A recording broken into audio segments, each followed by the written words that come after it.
अस्सलाम वालेकुम दोस्तों। एक बहुत बड़ा मसला ये आ रहा है कि आपका कॉन्ट्रैक्ट ऑटो रिन्यूअल होता है, बट यहाँ पे भी एक प्रॉब्लम है जो मैं आपको बताना चाहता हूँ। देख लो अच्छे से, आप लोग समझ लो ये क्या है, क्योंकि आपके साथ भी हो सकता है। कंपनी भी इतनी चालाकी कर रही है ना कि कंपनी हम लोग से भी आगे निकल चुकी है। अब यहाँ पे क्या हो रहा है, देखो आपने मान लो आप 4-5 साल से कंपनी में काम कर रहे हो, बट आपने अब तक क्यूआ पे कॉन्ट्रैक्ट एक्सेप्ट ही नहीं किया। आपकी कंपनी ने क्यूआ पे कॉन्ट्रैक्ट भेजा भी नहीं। आप सोच रहे हो चलो कॉन्ट्रैक्ट तो नहीं है मेरा, सही है, मैं कफाला ले सकता हूँ और कुछ भी जो भी दिक्कत है कोई दिक्कत होगी नहीं, यहाँ पे कफाला हो जाएगा।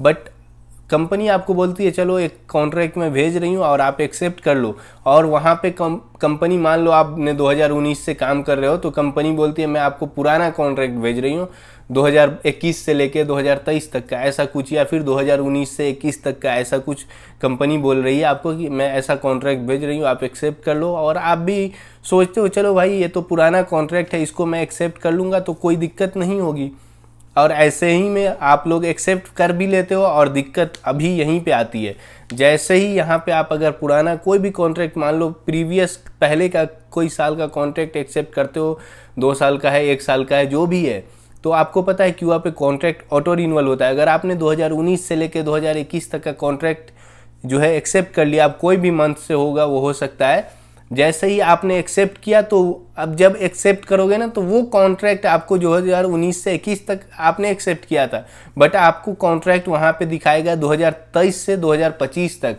अब यहीं पे सब लोग फंस जाते हैं। तो आप लोग, क्योंकि क्यूआ पे होता ही यही है कि आपका जो है ऑटो रिन्यूअल होता है, ये इलेक्ट्रॉनिक है, सब कुछ ऑटो रिन्यूअल होता है। कंपनी बहुत चालू हो चुकी है, आपको पुराना कॉन्ट्रैक्ट भेजेगी। आप मान लो भाई इंतजार में थे कि मुझे तो सैलरी बढ़वानी है, मैं इस वजह से एक्सेप्ट नहीं कर रहा हूँ, बट जैसे ही पुराना कॉन्ट्रैक्ट एक्सेप्ट करोगे तो आपका ऑटो रिन्यूअल 2 साल के लिए हो जाता है। तो ये चीज़ का आप लोग ध्यान रखना, अगर कभी भी कॉन्ट्रैक्ट एक्सेप्ट कर रहे हो तो ये सब चीज़ चेक जरूर कर लेना। हाँ भाई करते टाइम की सही है नहीं है, प्रीवियस करोगे तो ये चीज़ का ख्याल रखना कि हाँ 2 साल का आपको ऑटो रिन्यूअल होगा। अगर पुराना भी है, वो मान लो एक्सपायर है ऑलरेडी, बट फिर भी एक्सेप्ट करोगे तो प्रॉब्लम तो आ ही सकती है। तो ये चीज़ आप लोग देख लेना जब भी एक्सेप्ट करना, ऐसा हो सकता है। और एक और चीज़ हो रही है कि अभी बहुत सारे लोगों का हुरूब डायरेक्ट भी लग रहा है। अब डायरेक्ट हुरूब अगर आप लोगों का लग रहा है तो आप लोग कोशिश करो, मेरे पास बहुत सारे लोगों का ऐसा सवाल आता है कि भाई मेरा तो हुरूब लग चुका और मुझे पता भी नहीं चला।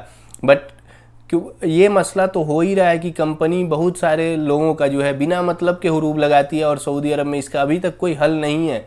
कंपनी जब चाहती है कुछ भी हुरूब लगा देती है और आदमी परेशान हो जाता है। ऐसे कंडीशन में कंपनी में काम करते हुए में हुरूब लगा दे रही है, ऐसा बहुत सारे लोगों के साथ होता है। अभी जो नया सिस्टम आया वो तो सही है, बट किसी किसी लोग का पुराने सिस्टम के तहत भी हुरूब लग रहा है। अगर आप लोगों का ऐसा कोई का हुरूब लगता है तो यहाँ पे आप लोग ये पहला चीज़ तो करना कि आप दूसरी कंपनी में कफाला लेने की कोशिश करना, क्यूआ पे रिक्वेस्ट मंगवाना। अगर आपका रिक्वेस्ट होता है, आ जाता है, तो यहाँ पे आपका जो है डायरेक्ट ट्रांसफ़र हो जाए, कोई दिक्कत नहीं होगी। बट अगर आप लोगों का हुरूब लग जाता है और रिक्वेस्ट नहीं आ रहा है तो आप जाओ मकतब अमल में, आपको पूरा दिखाना है सब कुछ, कि बोलना है भाई मेरे ऊपर ऐसा ऐसा हुआ है और मुझे कोई मैसेज भी नहीं आया है, तो वहाँ से आपको फिर वहाँ से भी आपका कफाला हो जाएगा। तो ये चीज़ आप लोगों को ध्यान रखना है। मैंने बस ये सोचा कि आप लोगों को बता दूं कि हुरूब भी लग रहा है, और कॉन्ट्रैक्ट जो है बहुत ही इंपॉर्टेंट चीज़ है। आप लोग किसी को भी कोई OTP, कोई भी पासवर्ड किसी ऐसे अनजान आदमी को शेयर मत करना। कंपनी वाला बोल भी रहा है ना मत करना,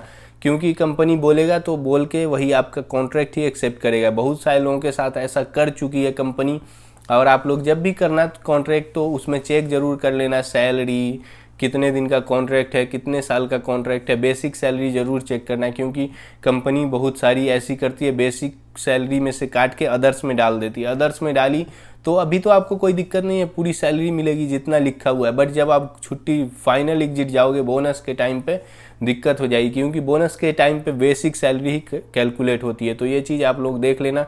बाकी अगर वीडियो अगर आप लोगों को अच्छी लगी हो तो लाइक कर सकते हो, और चैनल पे नए हो सब्सक्राइब कर लो। Thank you for watching, see you in next video.